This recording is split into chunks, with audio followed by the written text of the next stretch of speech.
Because all of the temples had very specific significance to different Hindu stories, and I think that as someone who's only heard about these stories and heard people talk about them, and then also I think in the West certain aspects of that culture have been co-opted and appropriated, and as a result there's no real knowledge of it. It's just a lot of people being like, oh, here's Ganesha, or oh, here's Shiva, and there's no context for it. And actually being able to see the remnants of this temple really, I feel like, has given me a deeper appreciation and a deeper level of respect and reverence, and I hope that I'm able to carry that forward, and not even necessarily thinking about like reflecting it to other people, but just like I feel like there's a definite tendency as a yoga practitioner to feel like, oh yeah, I know about that thing. The Ramayana, yeah, I know about that. And it's like, you don't know about it. You don't know about it.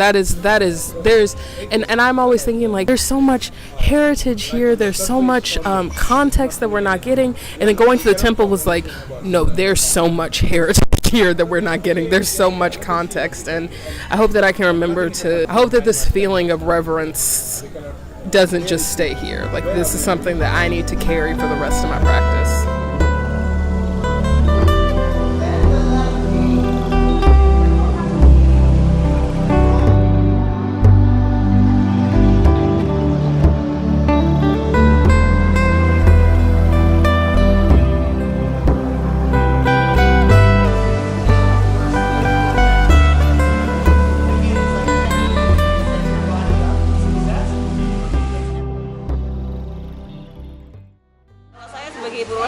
Biasanya kalau menghadapi anak-anak, apalagi saya anaknya 3, itu biasanya kalau orang Jawa bilang kemerungsung. Kalau ikut yoga, kemerungsungnya itu jadi hilang agak sedikit, bisa menguasai keadaan, meditasinya itu yang paling penting. Mereka setuju aja, mendukung aja ya, karena untuk lebih sehat dan lebih tenang di dalam diri kita, istilahnya bisa jernih pikiran kita, bisa refresh. Karena itu juga berpengaruh untuk sebagai ibu rumah tangga untuk menghadapi anak-anak. Yang jelas kita jadi jarang marah-marah. Ya, itu yang paling penting. Itu keuntungannya. Bisa menjaga. Ya. Meditasinya itu. Tidak menghalangi apapun. Ya, kita mau aktivitas apapun bisa. Olahraga juga bisa, yoga juga bisa. Saya juga olahraga renang di luar juga pakai hijab juga. Yang berhijab masih bisa menutup aurat ya. Maksimal mungkin kita bisa untuk menutup aurat kita tidak mengganggu. Tidak mengganggu.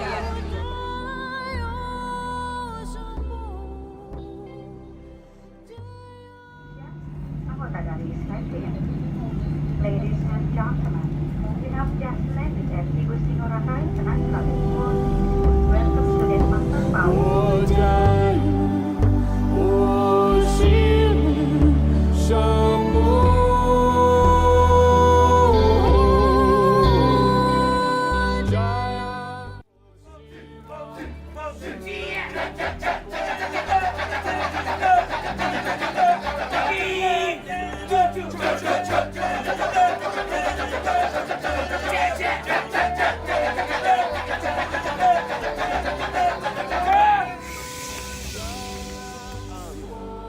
Yoga is really about the natural world and how we're supposed to be. And when you practice in areas that are like cities, really big metropolitan areas, it's the opposite of how you're supposed to be. And in America anyway, that's pretty much the only place that you can even find yoga.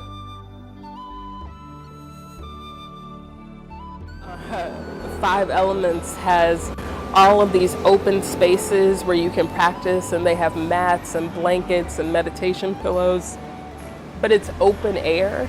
That kind of experience is, I would say it's extremely rare outside of a place like Bali. But when you're in a place that is so deeply embedded in spirituality, and that it's the spirituality that many of us are just like hoping to get a glimpse of in other places, it's really quite extraordinary. And like I would say profoundly different than practicing anywhere else in the world. And I've practiced a lot of places and practiced in a lot of, not just in America, but different places where it's like, because I'm thinking back even in Dubai, even in Singapore, that it was not,